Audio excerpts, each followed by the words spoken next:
Good evening. Welcome, everyone. Thank you so much for joining us for this last session for EIC's Global Meetings Industry Day educational series.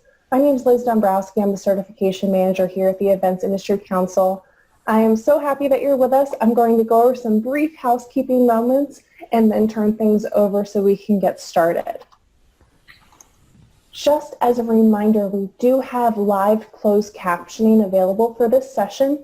To turn that on, you're going to want to go down to the toolbar towards the bottom of your Zoom platform, click on Closed Captioning, and then select Show Subtitle.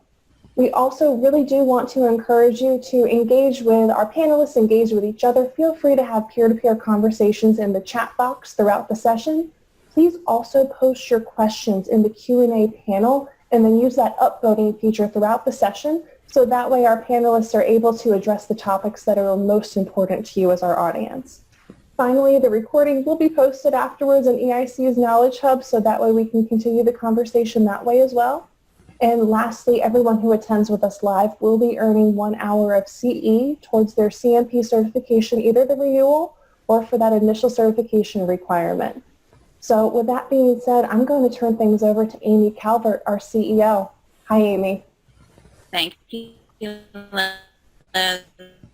And thank you, everyone, for joining us today. I really appreciate all the participation. I want to send a special thank you out to our panelists for coming together this evening and winding down a day of amazing virtual connections and collaboration in honor of Global Meetings Industry Day. You know, while we know it's not the way we would have wanted it to be, I think it's been a really meaningful day for a lot of people that are faced with a lot of uncertainty right now, and I think it's important for us to come together in this way to offer some thoughts about how do we connect and support one another. You know, we're an industry that's built and rooted in partnerships and collaboration, so I think what's on everybody's mind right now is how best do we serve our community, and then how best do we collaborate and come together in a unified fashion to start to think about our resilience and our adaptive thoughts around, you know, what have the learnings been, and how do we come out of this even stronger and more united around, you know, sharing our best story about the power of face-to-face events. So today's session is really about talking through, you know, what does uncertainty mean, and leveraging this group of leaders, our esteemed Hall of Leaders recipients, and having them share sort of a human-centered approach to, you know, their own learnings over the years. And then, you know, in sharing those stories, hoping that there'll be some takeaways for all of our participants about how they too can use this as a time to learn and grow and perhaps develop new skills and think about new opportunities. It really is a time of reflection for all of us.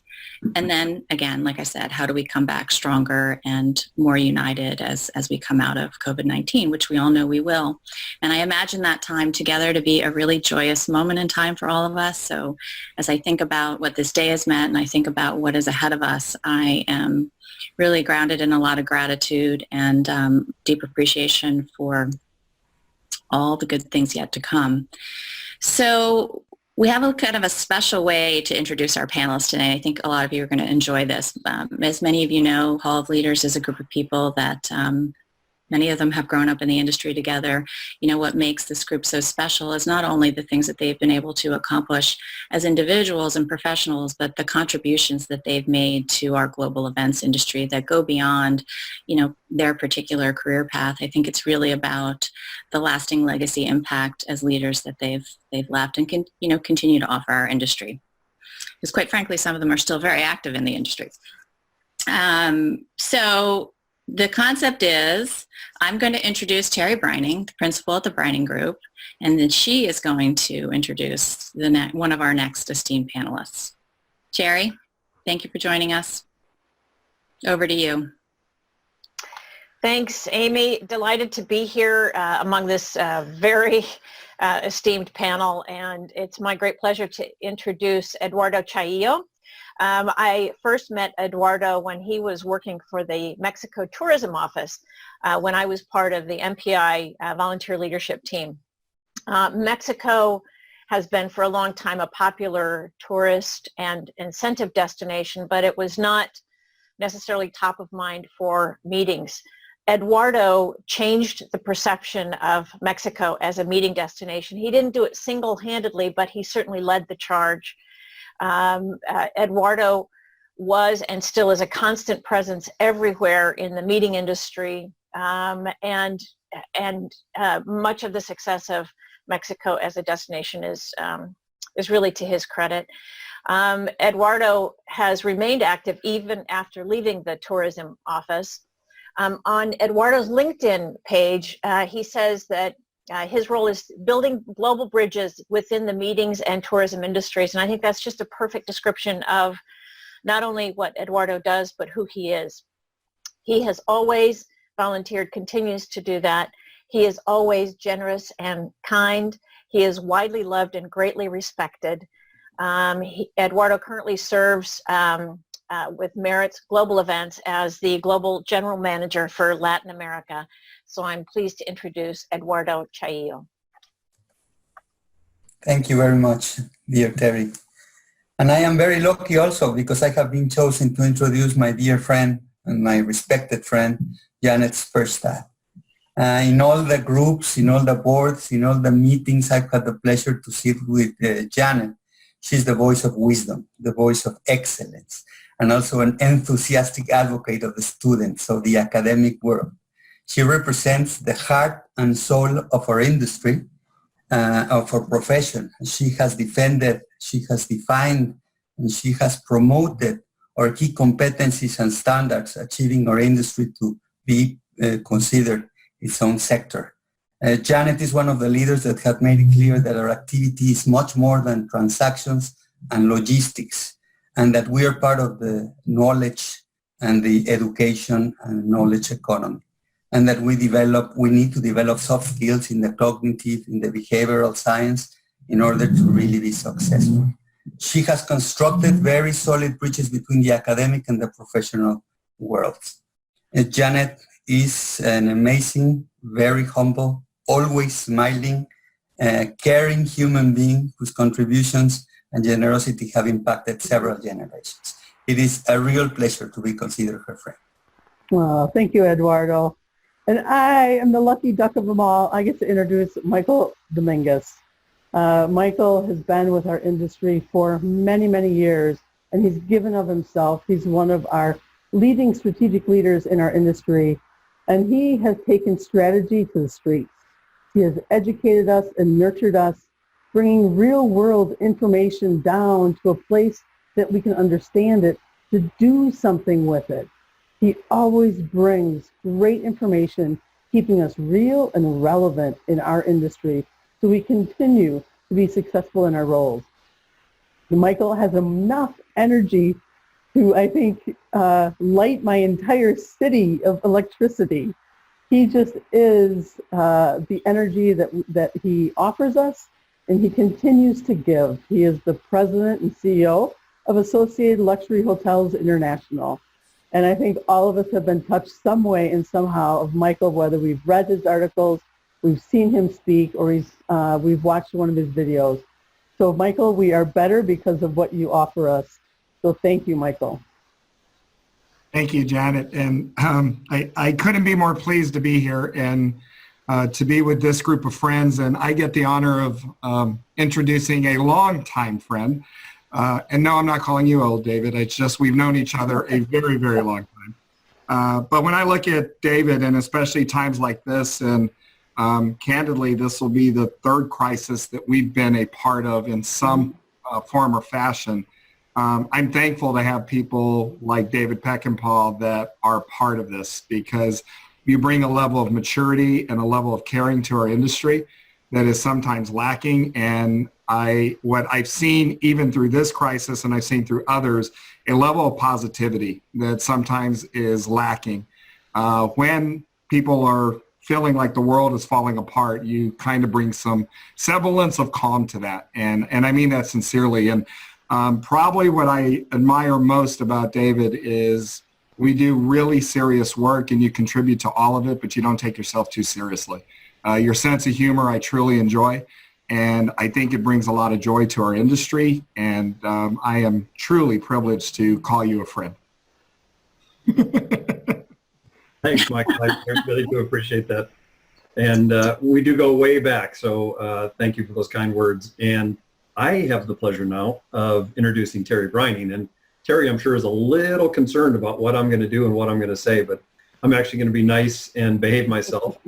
Terri, I think everyone knows, is the principal of the Brining Group, but she and I go way back, actually into the 80s, when she had founded and was the principal of a company called Concepts Worldwide, when she was a customer of mine when I spent about 16 years in the hotel side, and I learned a ton from Terri about negotiations, and she was a tough negotiator, but always fair.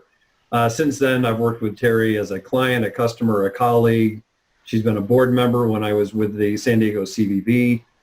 She does facilitation work for us with our customer advisory board, strategic planning sessions, and is really one of the icons of our industry.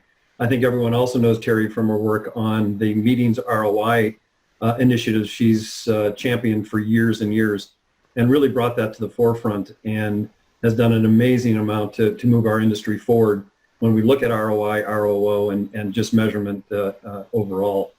Terri, I would, she's also past chair of MPI and has been involved in all kinds of advisory boards throughout her career. So I'm really honored to introduce Terri. She's a mentor, a friend, a tormentor, a counselor, and someone who I really respect highly in this industry. Well done, panelists. Now, everyone, I think it's maybe clear why we felt like the appropriate name for this session this evening was Be the Light. I think these folks have all led by example. They're all folks that lead with their hearts and their minds, and they really do bring a calming presence and a voice of reason and thoughtfulness to all of the conversations that they have. So I'm deeply grateful as the leader here at EIC, and I know we're going to have a great conversation tonight. So we're going to break this down into 3 sections to try to kind of create some consistency to some of the thoughts that we really hope that will come about and the conversation we want to generate. The first is, I think, and today I've really seen it, we've all been on panels today, and a lot of the questions and a lot of the feedback is around, I've never been through anything like this before. You heard Mike say that he and David have been through 3 separate, crises as industry partners and collaborators. There are folks in our industry who are thinking about coming into our industry that have never seen anything like this before. They have no experience, and it's hard. There's no perspective. And a lot of those folks, might be facing furloughs right now, a lot of uncertainty about what their future holds. And I think we want to start by sort of acknowledging that and thinking about how do we help create some assurances and some perspective and help them think a little bit more broadly about, what the future might hold. So I'm going to turn it to Janet, and really based on Janet, your experience and the work that you do in our industry and the research that you've done around neuroscience. Can you just talk a little bit about, how it feels as a professional and as many of us, obviously in our personal lives, the same thing. There's uncertainty all around us. What does that feel like, and what does that really mean, and how do we best, work to kind of recognize that first and foremost, and then do things like practice mindfulness to work through it. Thanks, Amy. Thank you so much. The brain craves certainty. It tries to minimize threats and maximize reward by predicting the very thing it can't do. It can't see into the future, but we're driven to it. Mm-hmm. So we're constantly looking, and that's why we love trends. Trends makes the future tangible, but nobody knows. The brain can't do what it wants to do. And the first things our brain pays attention to is negativity. Mm-hmm. Our brain is set to keep us safe, first and foremost. Things that are painful, hurtful, bad, negative, the brain pays attention to. And guess what uncertainty is? Uncertainty is all those things. It activates the threat region. So how do we minimize uncertainty? By shifting our attention and focus to what's rewarding and good. Mm-hmm. And so some things that can help us do that, and you've already mentioned it, is mindfulness and meditation. What happens in the brain when we do those things is we increase the reward region and we decrease threat. So you're actually changing your neurochemicals. This isn't psychology. You're changing your physical chemicals in your brain by increasing dopamine and decreasing cortisol. Another beautiful gift that we can have for ourselves is gratitude. Just by listing the things we're grateful for, restructures how our brain thinks. And it makes us focus on what is real in our life. Sometimes uncertainty is created because we create the unknown and we fill in the blanks. Our brain will constantly fill in the blank when it doesn't know it. So just by listing gratitude, it allows us to really stay present and focused on what's real and what's happening now. Yeah. And something that we all do, but we don't do it mindfully enough, is breathe. As simple as it sounds, take 3 deep breaths. Exhale slowly. It changes the neurochemicals. What goes up? Dopamine. What goes down? Cortisol. It's very calming. So you can do that in a really stressful moment. If you're having an anxiety attack, if you're very nervous about something, like before we came on the webinar, I took 3 deep breaths just to change my neurochemicals. So you can help your brain change from this threat, this place of scared and fear, to changing it into a place of calm. And so we can do that as well. Now, in times of uncertainty, there is one thing that's very helpful, and that's facts. Facts are very, bring out clarity, coherence, they bring consistency, and our brain loves those things. So by looking at facts, facts activate the non-social brain of our brain, which means the social part deactivates, which also means the limbic region, our emotions, deactivate. So the non-social part of our brain, when we're looking at facts and figures, raises up. Our emotions raise down. So that also can help, even when those facts are horrible. When you talk about numbers, percentages, that increases, the limbic region decreases. So really looking at specificity, looking at things that are real in numbers and not being vague. Vagueness is unknown, and unknown is a threat region. So looking at the words you use and looking at how you're thinking is as important as what it is you're thinking. And what's happening today and what's happening with the human condition is we have a fundamental need to be social. So much so that it's the same to our brain as water and food. So it's a fundamental need. So we will be together. We will meet together. The world will meet. And I know in my heart of hearts, event professionals will be at the helm steering that ship like we have in the past, because we are part of the fundamental need of the human condition. Yeah, there's no doubt that when we come back, it's going to be a really joyous moment for all of us, right? And it will happen. I can't think of a better way to transition to Mr. Dominguez, really, because Mike, when this all started, we were urging people to really make decisions based on facts, not fear, to really leverage the resources that were available to them to understand what was happening at the time, and to rely on those trusted governing bodies or industry resources that we know to be available to us. So can you talk a little bit from your perspective of why you continue to be the champion of that perspective, and your thoughts just generally around the condition right now, and again, kind of having that human-centric approach? Sure. It's been probably the most interesting time of my career and all of our careers dealing with this. There's a lot of noise right now, and I love when Janet was talking about facts, because that's what I've been trying to assimilate and been delivering to our members and to some customers, and you're finding it being very well taken, because it's just a really thoughtful context of everything that's going on. I think first and foremost, it's important to frame and You heard it yesterday at the press conference, but it's important to frame what Dr. Birx is talking about. New York and New Jersey have behaved very differently than the rest of this country when it comes to what is going on with the actual outbreak. And that's important because that's why we're not seeing the same numbers and results that you're seeing in New York and New Jersey and other parts of the country. That's encouraging because we've actually seen it now really, really flattening. We start to see it coming to the other side. The conversations we've been having, and I go back to, there's been two demand shocks that we've seen that you can probably reference most closely to this. And one was 9/11 and the other one was SARS.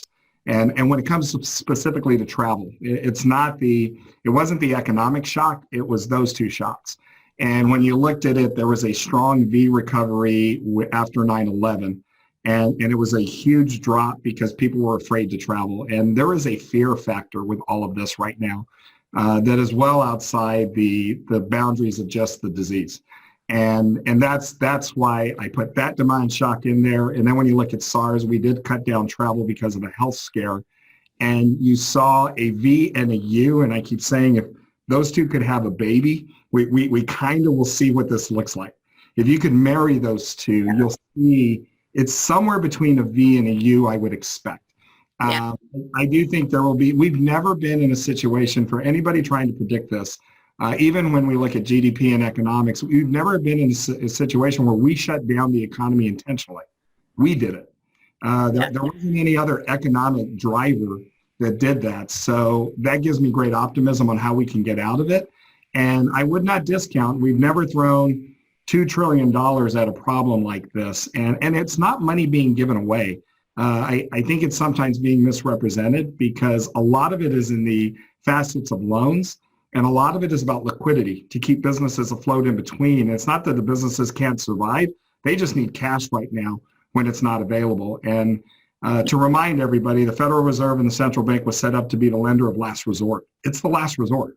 You know, we're at that stage. It's exactly why they were created after the Great Depression. So when I look at that, I'm really encouraged. And it's not just the U.S. When you look at us globally, what you've seen is every government right now is taking a fiscal and monetary approach to this, where around the globe, you're talking about almost $14 trillion that is being thrown towards a global economy to get it recharged. And that's what gives me great optimism that we're going to move and move quick. And I'd be remiss when we come out of this if I didn't mention, I keep hearing about the new norm. I don't believe there's a new norm. I believe there's a short term and a long term. And in the short term, until we get a vaccine and until we understand exactly what we're dealing with, there will be some changes to our industry. But that doesn't mean long term that it's going to be that dramatically different. And I think that's important because anytime we get into any crisis, we end up coming out of it talking about the new norm.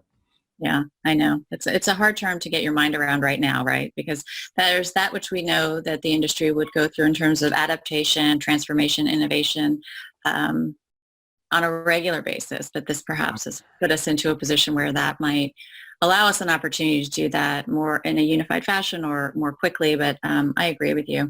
And the other thing that you mentioned, which is so true, and I'm going to think about this as I transition to Eduardo, we know and we talk about the fact that we're a global community, but when you think about the relief packages and the folks, particularly those small, medium enterprise businesses that are the lifeblood of our industry, the folks that support us and we rely on to create these amazing experiences regardless of where they take place, those relief packages are essential, right? And we know that eventually we'll get back to a world where there aren't travel restrictions, but in the short term, I think it's about helping to prop up those businesses so that we can, when we're ready, get back to meeting. So Eduardo, thinking about that and thinking about, the global nature of what we do and the importance of creating welcoming environments and diverse perspectives, in the short term, while we're pausing in a face-to-face meeting environment, how do we continue that commitment that we have to diversity and to creating welcoming communities and to celebrating different cultures and different perspectives? Well, thank you, Amy. I think you're right. I mean, on a grand scale, the coronavirus by discouraging travel and potentially reversing trends in the supply chain. Globalization is driving people apart. But in another sense, it is bringing people together. And I really think that this difficult situation has showed us that whether we like it or not, we are interconnected within regions, within cultures, within even ideologies. Have we gone through this together? I mean, it has affected all of us equally.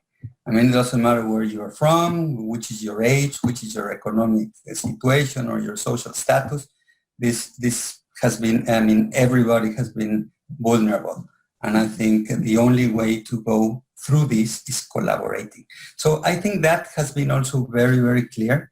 I think learning from each other is important. I have some examples like the social discipline of the Koreans, the robust health system of the Germans. I can say also the gratitude of the Americans with the first responders or with the health service people, the Latin Americans' expertise on crisis management. So we take from each region and we create this global mindset. And I think that we will come up with a bigger global mindset, in my opinion, because I think that resilience is like a shared characteristic of human beings. Response, when it is at its best, is defined by collective courage and compassion. I think also that when we again meet physically, we need to embrace that global compassion. I think that humanity will be part of it. Content has to be designed with different perspectives from all over the world. Mm-hmm. Learning formats also designed with new global parameters. Hybrid meetings will arise, of course, but they will create this FOMO of being there. And when you're in a computer, you can be participating in a meeting that is in Thailand or it's in Argentina or wherever in the world. And maybe the next version of that meeting, you will want to be there. So I think there are opportunities even in our, I think we need to continue to build bridges between cultures, between ideologies, and to embrace this multicultural industry that we're in. Yeah. I really think that it will be strengthened. I agree. And well said about, the idea about building bridges, which actually leads me to Terri. You've got such a reputation for being a great mentor and really offering just a real authentic leadership style, and your work has, with destinations and different entities in terms of leading advisory boards and so forth. I think it's grounded in this idea that we have to be the great collaborators and the great explainers of our industry, but we also have to really show up for one another, right? And recognize when someone might need a helping hand. So what are your thoughts around how valuable this is, particularly at this time? And a lot of thoughts and comments out there about virtual volunteerism and, taking advantage of this time to learn and to reach out to potentially upskill. I'd love your thoughts on, how we can make the most of this time from that perspective. Thanks, Amy. Well, I think that one of the exciting things about what's going on right now, I mean, there's a lot of exciting, good and bad, but one of the really great, exciting things that's going on right now is that because we've never been here before, we don't have a small group of experts that knows how we're going to get on the other side.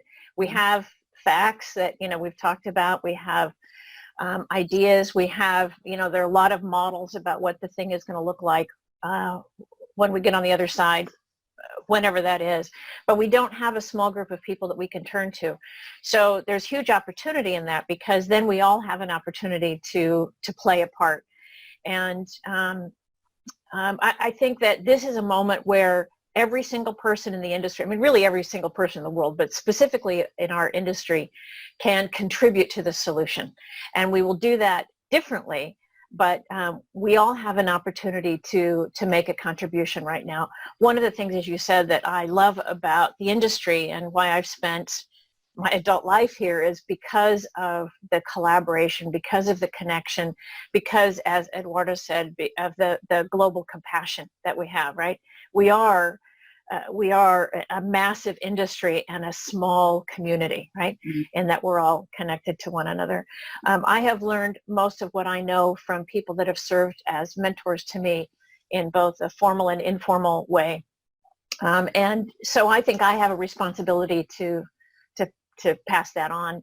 And it's not a burden, right? I mean, the wonderful thing is that serving as a mentor to somebody, particularly somebody new to the industry, has never felt like a burden to me. It has always felt like a great privilege. And then to watch those people go on and make their own mark in the industry is extraordinary. And so I'm grateful to have had that opportunity to do that. I think, so I've been dropping into some of the other webinars taking place today, and there were some really great conversations. But one of the things Karina Bauer, CEO of IMEX, said is that one of the things that we can do is support the ecosystem of our organizations and events. And I think that one of the ways we do that is by mentoring people and being open to mentoring. Because we don't have anybody quite yet that knows everything about this, we probably will in a few months, but not yet. We all have opportunity to learn. I mean, the other thing, Jason Dunn, National Coalition of Black Meeting Planners, said something that I thought was brilliant. He said, resist the temptation to go back to what we know.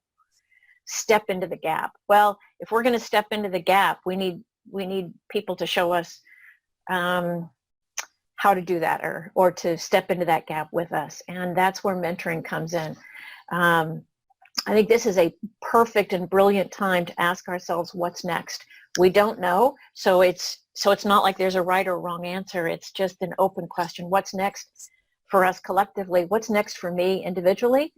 All of us are being redefined right now, right? And everything we do will look different. I don't know what normal is going to look like in a couple of years, but it'll be different than what it does today. Mm-hmm. So my opportunity is to go to look at what's possible, and then to help other people see that, right? Just open the eyes. And as the other panelists have said, take the fear that seems to be gripping some people and turn that into possibility and help people walk through that. So, Yeah. Great. I think we oftentimes, those of us that have children are, wanting to always teach them about being resilient. And when, one door closes, potentially is there another one open? And how do we recognize those opportunities? I think when we start new positions, we go on these listening tours, but then we become consumed with what's in front of us and, the things that need to be dealt with. And, maybe this is an opportunity for us to pause and think about that and to be more connected and to ask some generous questions of ourselves and others and not to be daunted by reaching out and asking for mentoring of somebody you might not even know, because 9 times out of 10, people are going to make the time and they want to be a part of that overall collective effort to help. So, David, I'm going to turn to you now and ask you to kind of think about, as we, we're still in this section of overcoming, what is it that you see to be the biggest challenge about the piece about recovery? How do we recognize when we're all collectively in a place to start thinking about, what that really looks like and feels like? It might not be a new normal, as Mike said, but how do we not miss an opportunity as individuals, as an industry to grow and learn from this experience? Great, thanks, Amy. And my thoughts go in a variety of different directions. First of all, I think right now, if you're watching the news or reading social media, you've got opinions coming from every different direction. Yeah. And one of the things I mentioned to our internal team is sort of an analogy. If you look at the crystal ball, I think the crystal ball is made of stained glass right now. And by that, I mean there's windows of clarity. There's a lot of area of color and uncertainty. There are areas of darkness. And I think that, to me, that is sort of a way to look at this, because no one has the answers. No one knows what tomorrow is going to look like, let alone weeks, months, or years down the road. And I think it's really easy to get caught up in what I've been describing as this wormhole of despair. If you watch the news and you read social media and you get sucked into that, it can really be a really dark and dangerous place to be. And I was watching the Today Show this morning, and they had an interview with Drew Barrymore, and she was being interviewed about happiness. And I think what I took away from that interview is happiness is a state of mind. It's a decision that we all can make. And I think that ties into this whole idea of resilience. And so I'll get into a couple of things that I think are the biggest challenges, but I think some of the skill set that and an opportunity we have for all of us, whether we're actively employed, furloughed, laid off, whatever your condition is right now, is don't waste this crisis, right? That's an old statement, is, you'd hate to waste a good crisis. And I think we all have to take that to heart, right? It's a state of mind and how we approach this. It's how we challenge ourselves to get better as a result of this. And there are a lot of different ways to do that. You can engage in your industry associations, MPI, SITE, EIC, ASAE, IAEE, the whole alphabet soup. This is a great time to engage in your industry association. Get online training, get online tutorials. As Terri mentioned, reach out and get mentoring. This is an opportunity to improve yourself so that whatever this future looks like, you're better positioned to take advantage of it. And so I think resilience is really, it's a state of mind. It's a way you react to the challenges that you're faced with. And I think it talks and ties into what Janet talked about is some of the neuroscience too.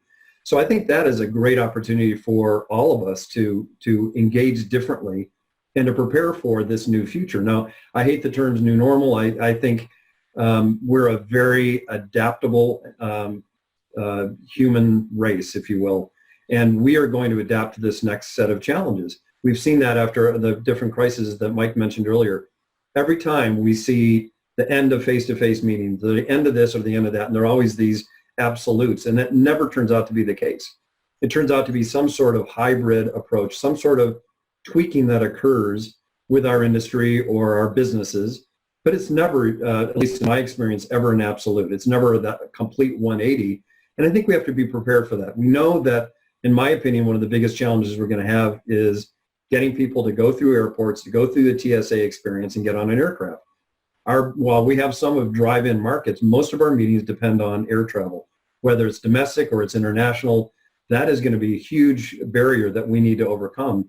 And that's going to come through us being able to provide some sort of security to those individuals that are making that travel decision. So we have to partner with the airlines. We have to partner with the airports. We have to be able to clearly demonstrate new hygiene, what the new definition of health and safety is going to be for our industry. We've got to lead that charge. As an industry, we have to lead that charge. EIC has a great opportunity to help us get there. We cannot sit back, because I can tell you the politicians and the government are going to come down and try to tell us how that's going to happen and how that's going to impact our industry. We cannot afford to let that happen. So to me, it's an opportunity for all of us to re-engage, to be proactive, and to drive what this new definition of health and safety and what the face-to-face experience is going to be in the future. Yeah, I agree. So I was on a panel earlier today with Scott with GBTA and, the corporations and, what happened early on in this crisis with their pausing on their corporate travel policies was really, I think unprecedented for us, right? The way that unfolded. And I think those folks are going to have to be great partners with us when we start to think about those things. What are the new protocols and how do we really stand behind our values, right, as an industry and really think about, charting our own course. So I guess that's a great segue into the last section, which is sort of redesigning our future. How do we do this together? How do we do it in a really unified fashion with a global perspective? And I guess I want to turn it first back to Janet and then Eduardo to think about as educators, which you both have a fantastic reputation for being in our industry.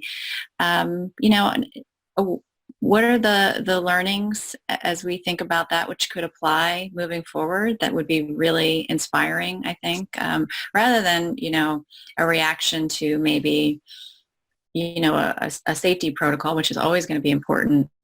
What are some of the learnings there for us? I think being good at what you do and being a subject matter expert makes you valuable and relevant. But what makes you successful is being adaptable. That's why humans have adapted and other species are not. We are the most adaptable species on the planet. And so think about what's going to make you adaptable. Resiliency, flexibility, gaining new information.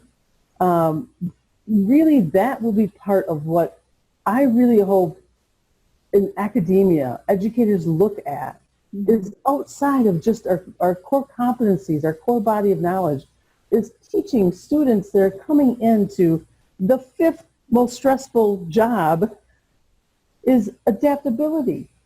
in being able to have that psyche and that cognitive understanding and having that resiliency and understanding what's the difference between anxiety and being anxious. Handling that, because we are in a high stress situation. So really adaptability is core, and I think Eduardo said it earlier, a really culturally global world, expanding beyond it and really understanding how much we are connected and our interdependency on each other for living, for breathing, for being successful. As I think this scenario, this COVID has shown how interdependent we are as humans in our own survival and our own success. Yeah.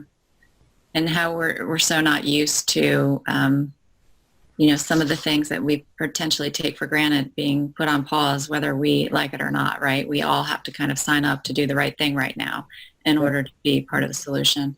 Yeah. And that feels very strange, no matter who you are and where you live. And then, like you're saying, there's a time, where we're seeing first responders on the front line being selfless every day, heroic every day. And, that's a very inspiring moment for us as well, right?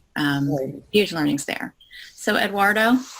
Yes, I agree with Janet. Of course, I think that more than rigid parameters or universal recipes, I think we need to create like engaging, inclusive, experiential learning platforms. I think that we need to be able to convince the education system that we need to develop skills for this future. I think that global standards are okay. I think quality, sanity, you talked about it, it's very important now. Safety, data security, of course, those are technical abilities, technology, the virtual, the digital, whatever. But I think we need also always think in local applicability and personalizations to really enhance the participants' experience. I think that's the most important part. So soft skills as agility, transparency is very important, collaborative schemes, trust rebuilding, I think that very much needed. We need to work on developing trust, communication skills, communication ability, empathetic way of communicating and creativity, and also in a very authentic way. So all the human traits more than the technical abilities, or maybe a good combination. But I think technical things are global, are standards, and the other ones have to be very personalized, in my opinion. Yeah, I agree. I think this is an opportunity for us to really think about the idea of value creation, right? And what really matters most when we come together face to face. So, Michael and Terri, I'm going to turn it back to you and maybe have you share some thoughts about, I'm sure you have lots to share here, but, this is an opportunity to reflect on our processes, the things that might not be working so well, the things you wish that we spent more time talking about to help us as we move to the recovery phase and potentially consider new business models. We're all going through scenario planning right now. We're all looking at different models and particularly in the short term because we've gotten used to doing, business in one way. So I think enough said there. I'm going to turn over to Michael and then back to Terri. Thank you. It is interesting because the models specifically, am I muted? Nope, I can hear you. The models that we're looking at specifically at the hotels, it's kind of this in between right now because there has to be a great thought process on what we're doing somewhat differently. I also think there's a great opportunity for education. And we've talked about this, when we talk about how we clean rooms and what that looks like. And you keep hearing, hotels are going to have to be really clean. The chemicals we use are actually geared for exactly what this problem is. The problem is right now you have a new virus that we have to attack. But there is going to be some thought process on how do we find products and how do we find procedures that will actually kill the virus. And, I heard a doctor recently, and it was really encouraging when he says this virus is a wimp. The fact that you can kill it with an alcohol and water mixture, it's not strong surviving if you can clean it properly. but there's an education, and this goes back to what Janet is talking about. There's this fear with people, and David kind of said it. There's all this misinformation in there, and there's this muddiness. So as an industry, we have a responsibility to educate more on what we're doing, how we're cleaning, and what it means. But I'm also very nervous that some of the thought process can give people a false sense of security. And what I mean by that is sometimes we get, for a lack of a better term, gimmicky, and you're hearing or you're seeing that these hotels are using these machines that are moving on the floors and disinfecting. Well, that didn't touch any of the countertops. That didn't touch the remote control. That didn't touch the most touch surfaces that are going to be an issue.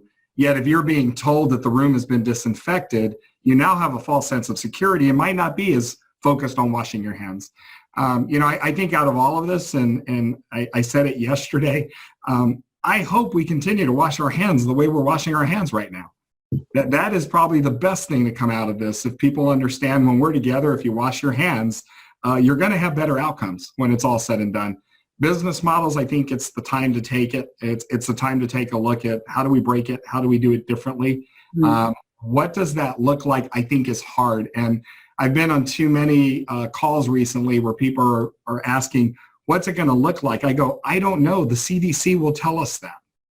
And for us to try to get ahead too much in front of that, we're actually wasting a lot of time, because until we get direction on what is going to be the process coming out of this, it's hard for us to really work on a lot of these models. But I think we should plan for different scenarios and what those scenarios could look like. And I do believe we're going to have a graduated approach. If you remember, we came into this by couldn't be more than 2,500, then 1,000, then 500, then 50, then 10. I think we're going to come out the same way. 10, then 50, then 100, and it'll continue to grow from there. So, I mean, that's one of the things that I think we can't get too far ahead of it. Yeah. But we do need to make sure that we're at least strategically planning on what some of those new processes can look like. Yeah, and I think what you're saying is directly connected to Eduardo's point. It goes back to what are we trying to accomplish, and how do we do it in the most inspiring and collaborative way, and given the fact that it's going to be phased, what are some options out there, right? Terri, thoughts on this? Thanks. I think that in addition to sort of the buildings that we're going to be meeting in and the issues that need to be addressed there, we also the planners are going to have to find a balance between privacy and health and safety concerns, right? Mm-hmm. Privacy has been sort of the focus for the last couple of years with GDPR and all that. It's like we've got to guard that. Well, now we have health and safety concerns, and those are overlapping, and there are competing interests and that sort of thing. So I think planners and organizations are going to have to figure out how to navigate that balance going forward. And again, it's one of those things that nobody has a clear answer for quite yet. I think that because everybody is going to be much more adept at using technology like this for meetings, there will be it'll be easier to transition groups that have been resistant to that, right? So I've talked to a lot of groups that say, yeah, I know we should go more virtual, or we should use technology, but our members just won't do it. Well, guess what? They have to, right? So there will be a higher level of acceptance and awareness about using technology in meetings, and so I think that'll reshape the meetings themselves. I also think, and this was mentioned before, but there is we've always been aware of the sense of connection, but there will be a greater sense of the importance of connection with the rest of the business community, and about how important it is for meetings and events to take place so that those connections can happen. I think that also there will be a false sense of confidence with those people that are doing virtual events, thinking that because they've mastered the technology, they now are expert at doing meetings like this. And that simply isn't true. I'm sure some of you have been on bad virtual meetings. We've all been to bad live meetings, but we've also been to bad virtual meetings, right? And so the idea of setting clear objectives for a meeting, designing content and structure to achieve those objectives, moderating the system, the process so that it works, and then measuring the results. All of those components of live meetings are also relevant for virtual meetings. And so there will be an opportunity for people that are meeting professionals or event managers to continue even when many of our meetings are now taking place online. Yeah, I think you really raise a great point to be intentional about what are the objectives and how do you work to deliver an engaging experience virtually. And you know, for us, there's opportunities potentially to reach new audiences and continue to bring people into the fold and to join the conversation. But you're right, it's never going to take the place-to-place, that which happens sort of serendipitously through that face-to-face experience. So David, I'm going to pivot a little bit and kind of touch on a big topic that's come up today, and I think that you're in a great position to help us understand the opportunities here. You know, the culture behind the company that you work for is one that really stands behind their values and always really lives their values through their commitment to the communities and through social responsibility and sustainability. You know, how do we use this as an opportunity to make that a priority as we think about, it's not just talking about, you know, maybe that which is to come, but that which we can do in the here and now to strengthen the communities that we serve, to think about elements of sustainability in a way that help make us relevant into the future and to new generations coming into this workforce, which is also a really important topic. Yeah, thanks, Amy. You know, one of the things I loved about the pivot that we took with GMID today was a focus on communities, right? I think that this was not the time to go out and talk about face-to-face events and the power of our industry, although we've done that in a very discreet way. But I think what my experience today, and I was on a panel with Explore St. Louis, a very St. Louis-centric event earlier today, and it was all about how do we give back, how do we get involved, how do we support our industry, because we have a lot of people that are out there that are hurting, and a lot of businesses that need to be shored up. So I go back and I'll take a little bit of a different approach. Is one of the things we've been preaching for quite a while now is how do we bring humanity back into our industry, humanity back into meetings and events.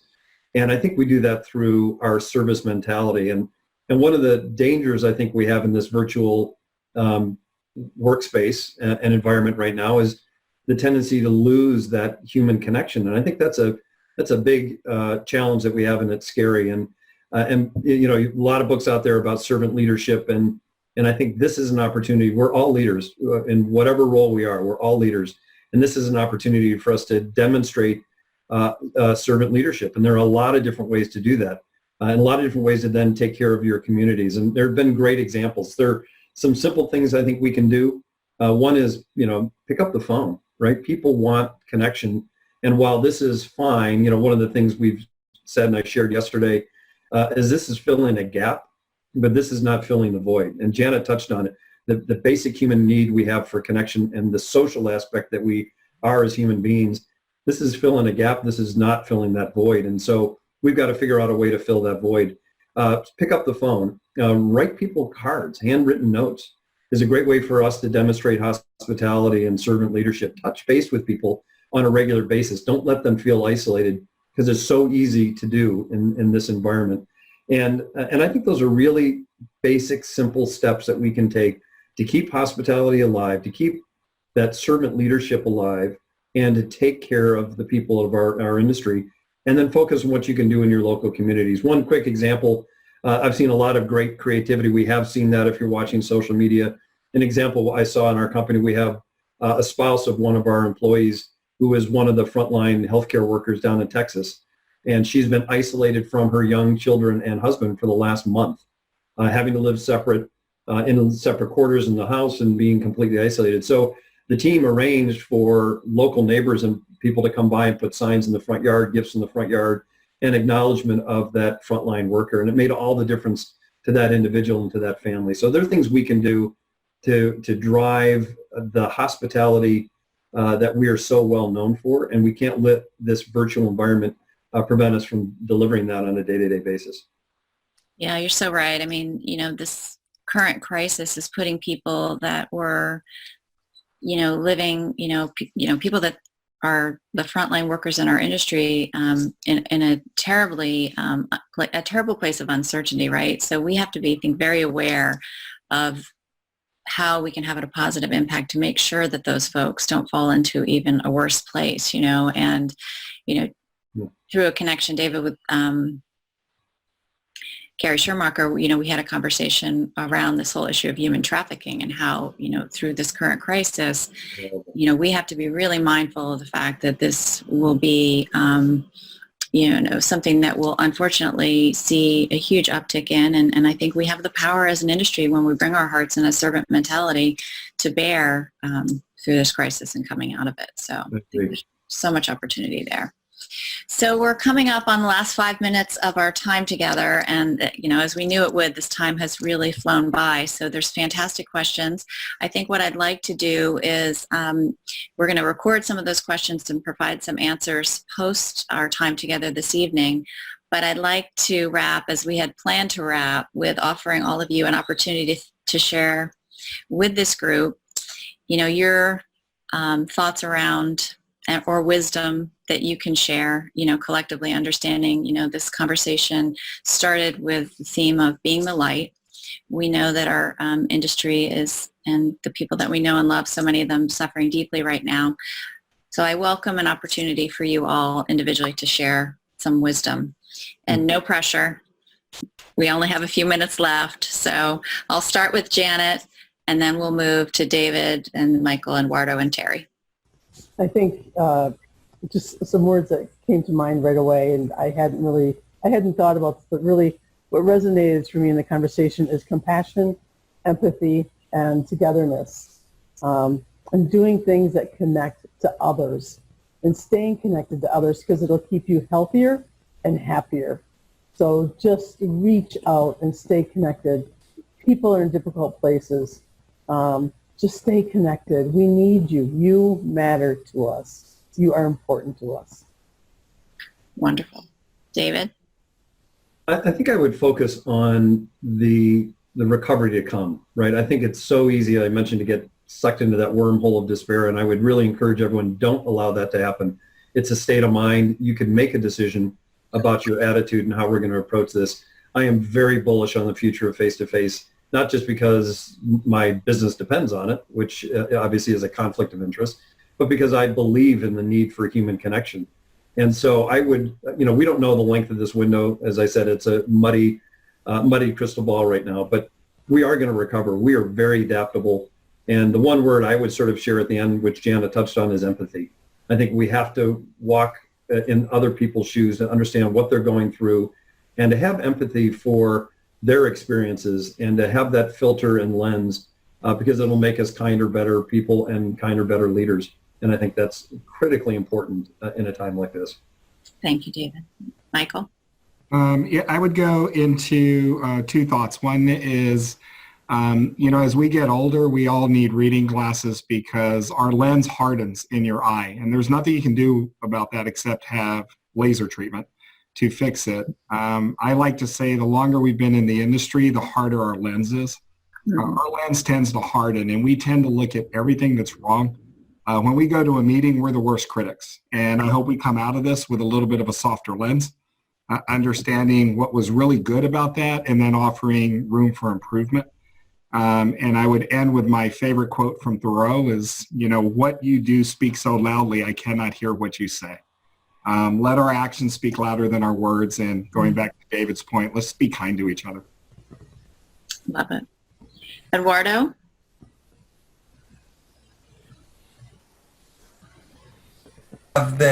We have the opportunity to inject humanity to our meetings, also to encourage regeneration of the destinations. I think that's important, making for the first time sustainability a real priority.